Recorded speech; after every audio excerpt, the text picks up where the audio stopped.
Salut, je te souhaite la bienvenue dans cette nouvelle vidéo dans laquelle je vais te parler énergie et plus particulièrement transition énergétique. Parce qu'on est en train de vivre un changement majeur de société. En fait, on va passer d'une économie basée sur le pétrole à une économie basée sur l'énergie verte et potentiellement le nucléaire. En fait, cette transition énergétique, pour moi, a les mêmes impacts que la découverte du pétrole ou la découverte du moteur thermique. On va vraiment avoir des changements majeurs, et qui dit changement majeur dit souvent opportunité très alléchante, très intéressante, et connaître ces opportunités en amont, les étudier, ça va permettre de positionner très rapidement, et donc d'en profiter sur le long terme. Et je parle là d'opportunités qui sont extrêmement importantes. On peut parler de x10 jusqu'à même x20, parce qu'on va avoir des marchés qui n'existent pas aujourd'hui et qu'il faudra développer et qui soient matures dans 10, 15, 20 ans. Donc c'est très rapide, et évidemment, les entreprises qui vont se positionner aujourd'hui sur ce marché seront peut-être pas rentables tout de suite, mais sur le long terme, ce sera les grands gagnants de cette transition énergétique. Et tout ça, c'est pas moi qui le dis, c'est la RTE. RTE, c'est pour Réseau de Transport Électrique, une entreprise française qui s'occupe de l'équilibre entre la production d'électricité et la demande en face. Par exemple, la nuit, on a besoin de moins d'électricité, donc la RTE va abaisser la production. Par contre, le matin, on sait tous qu'il y a un pic d'électricité, une pic de demande, donc la RTE va anticiper ce pic-là et commence à produire un tout petit peu avant. Il gère également tout ce qui va être transport électrique entre la source, par exemple la centrale nucléaire, jusqu'à chez toi pour que tu sois alimenté en électricité et que tu puisses regarder par exemple mes vidéos YouTube. Ce qui s'est passé en 2022, c'est que l'État français a demandé à la RTE comment faire pour atteindre la neutralité carbone d'ici 2050. La RTE a appelé tous ses experts et a fait un rapport sur le sujet qui s'appelle Futur énergétique 2050, qui est public et que tu peux lire ici sur le site de la RTE France. Je te mets le lien dans la description, n'hésite pas à aller lire si ça t'intéresse. Et si t'as pas le temps de le lire, parce que ça fait quand même 69 pages, le but de cette vidéo est justement de résumer ce rapport-là et de tirer toutes les conclusions et de montrer qu'il y a des secteurs qui vont exploser et d'autres qui vont être créés dans le futur. Et pour un investisseur, évidemment, le savoir en avance, c'est très intéressant. Vu que le rapport est assez long et assez dense, je vais le décomposer en deux vidéos. La première, c'est celle de cette semaine, celle que tu regardes actuellement, et je te retirerai la partie numéro 2, semaine prochaine, dimanche à 9 h, comme d'habitude. Donc n'hésite pas à t'abonner, ça permettra de ne pas rater la prochaine vidéo sur le sujet. Et je t'invite à mettre un petit pouce bleu, je pense que ça le mérite. J'ai épluché le rapport Futur énergétique 2050 de l'RTE, j'ai fait des recherches à côté, et j'en ai déduit 4 secteurs qui sont explosifs selon moi. Allez, let's go, c'est parti.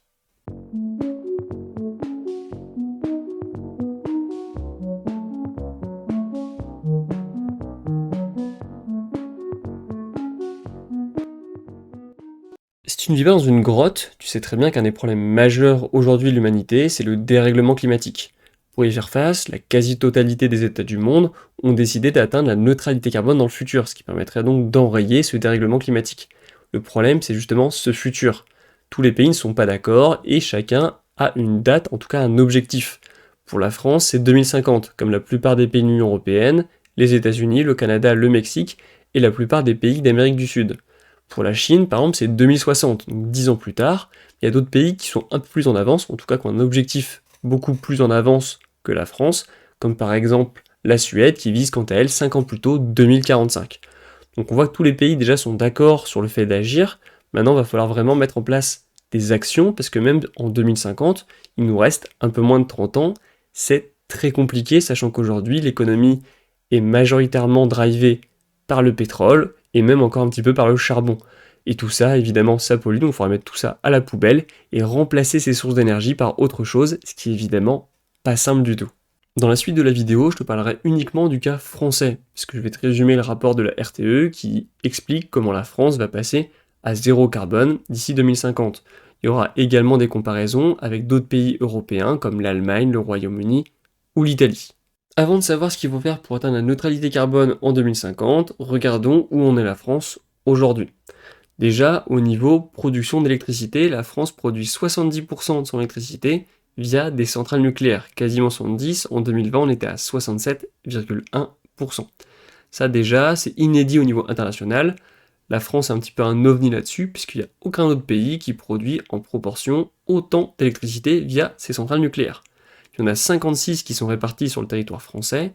Le seul problème, c'est qu'ils commencent vraiment à vieillir, puisque toutes ces centrales ont été construites pour la plupart entre les années 70 et les années 90. sachant qu'une centrale a une durée de vie de 40 ans. Donc on se doute que dans les prochaines années, il y a beaucoup de centrales qui vont être fermées, et donc il va falloir les remplacer par autre chose parce qu'elles produisent aujourd'hui énormément d'énergie. Alors il y a l'autorité du nucléaire qui a quand même dit que ces centrales, qui étaient normalement une durée de vie de 40 ans, pouvaient durer 60 ans. Donc on va gagner déjà 20 ans, mais même ces 20 ans de plus, il faut les utiliser pour faire quelque chose parce que on voit bien que les centrales nucléaires, à un moment donné, devront toutes être fermées. Si on prend un peu de recul et qu'on regarde au-delà de l'électricité, parce qu'en France on n'utilise pas que de l'électricité, on a de l'énergie qui est utilisée sous d'autres formats. Donc l'énergie globale utilisée dépend de 40% du pétrole, 20% du gaz, 1% du charbon, 20% du nucléaire et 19% d'autres sources. Donc on voit déjà que 70% de l'électricité provient de centrales nucléaires, mais uniquement 20% de toute l'énergie consommée par les Français provient du nucléaire.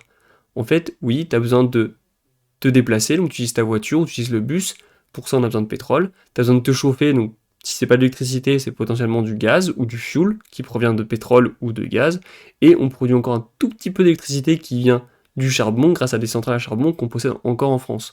Donc on voit déjà que 61% de l'énergie utilisée en France provient d'énergie fossile, et tout ça, va falloir le remplacer. Parce que ça pollue, et ça on ne veut plus, parce qu'on veut atteindre le zéro carbone en 2050. Et ce constat-là, dans la plupart des pays développés, c'est le cas. Et c'est même souvent un peu plus grand parce que le parc nucléaire est beaucoup plus petit. Donc évidemment, tout ça, c'est un changement majeur de la société. Tous les pays sont en train de le faire. Et si tout le monde le fait en même temps, on va avoir des demandes très élevées pour d'autres secteurs et d'autres sources d'énergie qui vont arriver petit à petit. On commence donc à sentir qu'on est en train de vivre un changement majeur de la société. Parce qu'aujourd'hui, ce qui fait la loi sur les marchés, c'est le pétrole. Tout le monde veut du pétrole et c'est un peu le carburant de l'économie d'aujourd'hui. En 2050, si tout le monde suit son objectif, en tout cas tous les grands pays, le pétrole, en fait, on n'en parlera quasiment plus. On n'en aura plus besoin puisqu'il sera remplacé par autre chose. Et si on ne le fait pas, c'est qu'on n'aura pas atteint l'objectif. Avant de déterminer les solutions qui vont permettre d'atteindre la neutralité carbone en 2050, il faut anticiper la consommation des Français en termes d'énergie en 2050. Pour ça, la RTE s'est basée sur un autre rapport, un rapport de la SNBC. Je sais, c'est encore un autre sigle, ça veut dire Stratégie Nationale Bas Carbone. En fait, pour faire simple, c'est eux qui déterminent à peu près ce qu'il faut faire pour diminuer l'empreinte carbone française. Et ils estiment qu'en 2050, la consommation française sera de 930 TWh, sachant qu'elle est à 1600 aujourd'hui. Ils estiment qu'il y aura une diminution de 40% de la consommation d'énergie. Ce qui peut paraître beaucoup, je sais, alors ils se basent sur plusieurs hypothèses. La première hypothèse, c'est l'avancée technologique. Ça va permettre donc de diminuer la consommation normalement de tous les appareils. Ta machine à laver, ta télé, ainsi de suite. Ensuite, il y a l'électrification. Par exemple, une voiture électrique a un rendement aux alentours de 90%, alors qu'une voiture thermique a un rendement aux alentours de 25 à 35%. Donc là, on va gagner en efficacité énergétique. Troisième point, il se base également sur le principe qu'il y aura une amélioration de l'habitation, avec par exemple de tout ce qui va être isolation. Et selon eux, et selon l'RTE d'ailleurs aussi, si on isole correctement tous les bâtiments, on devrait gagner 200 TWh en France. Alors ça suffit pas les 200 TWh, il faut que les deux autres points, l'avancée technologique et l'électrification, soient également présents en 2050, sinon ça risque d'être très compliqué. Autre point très important sur ces graphiques, c'est la part d'électricité. Elle est de 25% aujourd'hui sur 1600 TWh, selon la SNBC, elle sera de 55% sur 930 TWh. Selon la RTE, on est aujourd'hui à 430 TWh de production électrique, et en 2050, on aura besoin de 645 TWh. Donc même si la consommation d'énergie diminue de 40%, la consommation électrique, quant à elle, va monter de 52% en 2050. Et aujourd'hui, la France n'est pas capable de répondre à ce besoin. Autre point important, la RTE est assez critique sur la diminution de 40% d'énergie consommée. Selon elle, ces estimations sont vraiment optimistes. Elle pense que la consommation sera un peu plus grande, on le verra plus tard, elle fait d'ailleurs plusieurs scénarios à ce sujet. Regardons un petit peu ce qui se passe dans les autres pays européens, en termes d'électricité décarbonée produite aujourd'hui en 2022. La capacité de la France, c'est 500 TWh d'électricité décarbonée produite. L'Allemagne, c'est uniquement 300 TWh, le Royaume-Uni un petit peu moins bon, 200 TWh, et l'Italie, encore un petit peu moins bon, uniquement 100 TWh. Sachant que tous ces pays ont un objectif qui est à peu près similaire, entre 600 et 800 TWh d'électricité décarbonée produite d'ici à peu près 30 ans, donc environ en 2050. On voit que la France a donc un petit avantage par rapport à tous les autres pays européens, qui s'explique très simplement, la France possède beaucoup plus de nucléaire que tous ses voisins européens, ce qui lui permet de produire donc davantage d'électricité décarbonée. Par contre, on l'a vu, ces centrales sont vieillissantes, il va falloir trouver une solution sur le long terme, mais ça, pas de panique, RTE l'a pris en compte, et je te présenterai un peu plus tard les solutions qu'elle apporte à ce sujet.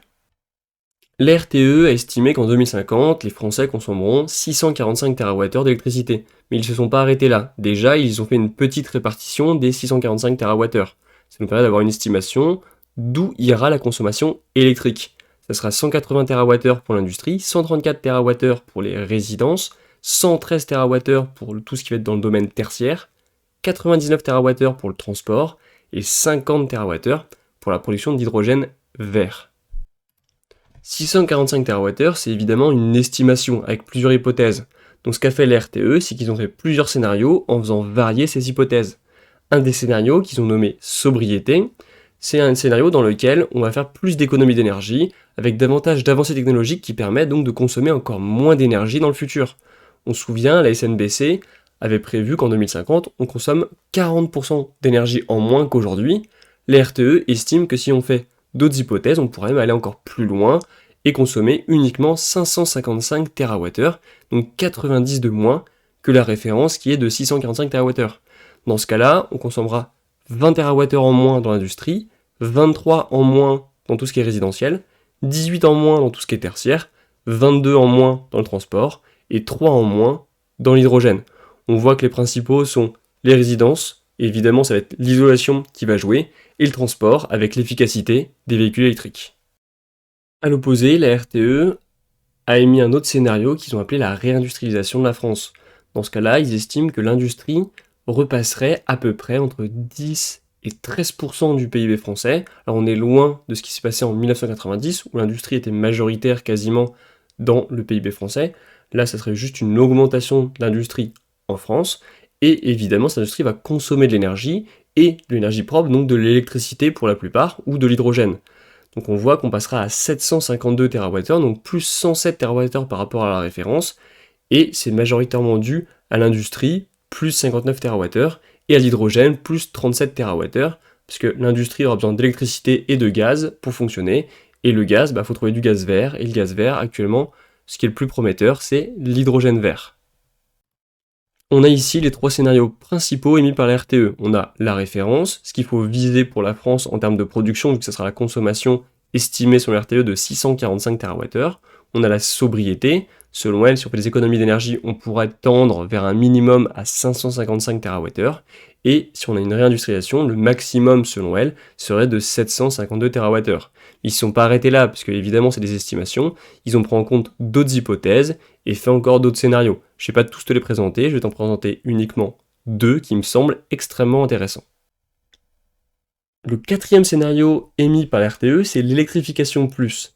Les hypothèses sont assez simples, c'est que plusieurs usages vont passer à l'électrique beaucoup plus rapidement que prévu selon la RTE. Par exemple, les poids lourds pourraient passer à l'électrique bien avant ce qui est prévu, ce qui donc augmenterait la demande d'électricité. Pareil sur le chauffage, on pourra avoir un volontarisme beaucoup plus important que prévu pour le passage à du chauffage électrique, ce qui évidemment augmenterait la note électrique au niveau français. Et tout ça, c'est estimé sur le RTE pour une augmentation et une demande d'électricité à 700 TWh en 2050, soit 55 TWh de plus que la référence. Et on voit que la majorité de cette augmentation est portée par le transport, parce qu'elle estime que l'électrification des voitures et du transport sera potentiellement beaucoup plus rapide que prévu dans le futur. L'autre scénario, qui est le pendant de l'électrification, c'est l'hydrogène plus. Là, à l'inverse, on estime que c'est pas possible d'électrifier tous les secteurs, par exemple là, tout ce qui va être industrie lourde ou tout ce qui est par exemple poids lourd, et donc là ça sera l'hydrogène qui va substituer à l'électricité. Dans ce cas-là, il faudra produire beaucoup plus d'électricité, non pas pour alimenter les industries ou le transport, mais pour produire de l'hydrogène. Les estimations d'RTE sont de 754 TWh, soit 109 de plus que la référence.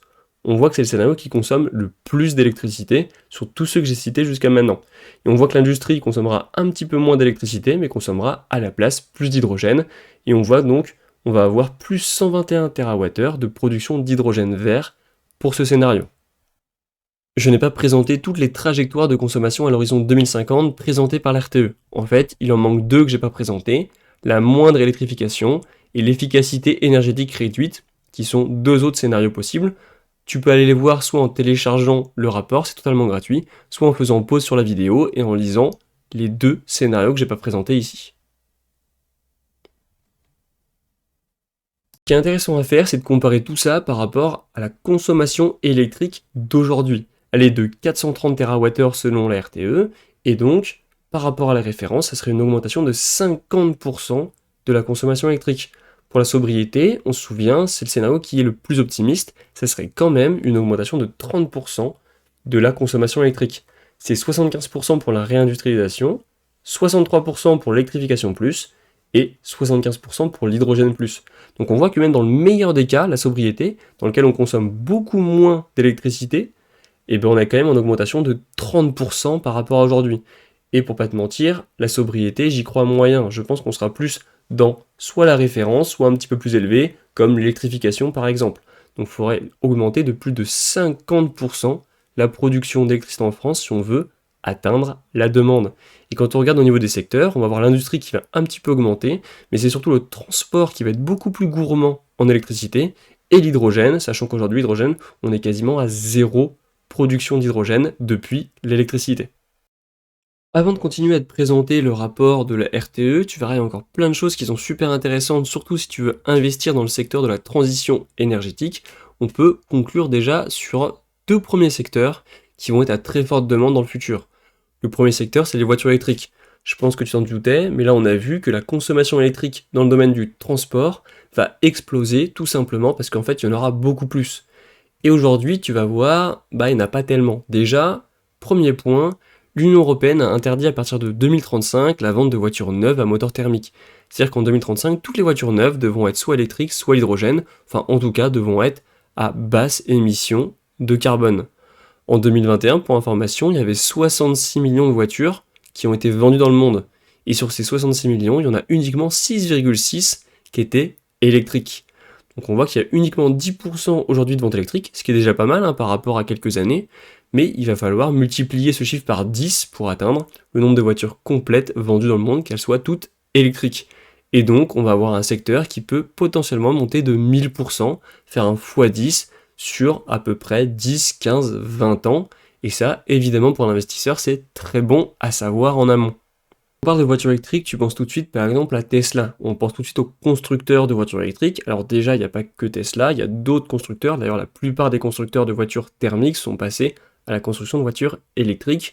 Elles n'ont pas vraiment le choix de toute façon si elles veulent survivre. Mais il n'y a pas que le constructeur. Dans les voitures électriques, il y a la batterie. Déjà pour construire la batterie, il faut des matières premières, donc par exemple le lithium. Mais il y a également tout ce qui va être recharge. Il va falloir mettre en place des systèmes de recharge de voitures parce qu'on ne veut pas qu'une voiture se recharge en 5 heures. Quand tu pars en voyage, ta voiture électrique a plus de batterie, il va falloir la recharger en peu de temps. Il va falloir mettre à disposition, sur les autoroutes par exemple, des moyens de recharge de voitures électriques. Aujourd'hui, en France, il y en a vraiment très peu. Et ça, ce secteur, il va exploser dans le futur proche, parce que plus il y a de voitures électriques, plus il y aura une demande pour recharger sa voiture sur la route. Et même chez le particulier, il va y avoir des systèmes de production électrique, enfin en tout cas de recharge électrique pour les voitures qui devront être optimisées pour que ça consomme le moins possible. Et ça, évidemment, des entreprises vont se positionner très rapidement dessus et je pense qu'elles peuvent, dans le futur, exploser à la hausse en bourse parce qu'elles vont produire des choses que tout le monde a besoin et en plus qui vont être subventionnées par les États parce que va falloir développer ça de manière très rapide. On se souvient, 2050, c'est la limite et ça arrive extrêmement vite. Pour ma part, je suis en train d'analyser le secteur des voitures électriques et analyser quelques entreprises dans ce secteur. Si t'es intéressé pour que je te fasse une vidéo sur le sujet, mets-moi un petit pouce bleu et mets-le-moi en commentaire. Si d'ailleurs tu connais des entreprises qui sont spécialisées dans les voitures électriques, tout ce qui est batterie ou recharge, n'hésite pas à me les mettre également en commentaire avec une petite explication qui me dit pourquoi selon toi c'est une bonne entreprise. Le deuxième secteur qui est important, comme on l'a vu dans tout ce qui va être demande en consommation électrique, c'est l'hydrogène. On a vu qu'aujourd'hui en France, on partait de zéro, et dans le futur, il faudra produire entre 50 TWh jusqu'à, on a vu, quasiment 200 TWh dans les scénarios où on a le besoin de plus d'hydrogène. Ça, j'ai déjà fait une vidéo sur le sujet, je vais pas en reparler. Je te mets le lien dans la description où tu peux y aller avec la petite fiche qui s'affiche en haut à droite. Je vais m'arrêter là pour cette semaine et je te ferai la suite dans une prochaine vidéo qui sortira dimanche prochain à 9 h comme d'habitude. Et dans la prochaine vidéo, tu verras, c'est extrêmement intéressant parce que je vais te montrer, en tout cas je vais te parler des différents scénarios de production électrique qui sont proposés par la RTE. Et tu vas voir, on va parler de nucléaire, on va parler d'énergie renouvelable. Et d'ailleurs la RTE fait plusieurs scénarios sur lesquels elle va faire différentes hypothèses et même montrer pour chaque hypothèse les coûts financiers, les coûts techniques et analyser à la fin, selon elle, quel est le meilleur scénario pour la technique et quels sont les scénarios qui sont plus ou moins envisageables pour la France, en tout cas de manière sûre ou moins sûre, quels sont les risques associés et ainsi de suite. Tu vois, c'est très intéressant et ça va te permettre de te présenter deux autres secteurs qui sont extrêmement explosifs dans le futur. Il y en a un que tu connais déjà, dont je parle beaucoup. Je pense que tu l'as peut-être deviné. Allez, moi je te dis à la semaine prochaine, dimanche 9 h comme d'habitude. N'oublie pas, 100% des gagnants en bourse ont investi. Et moi je te dis à dimanche prochain. Allez, salut!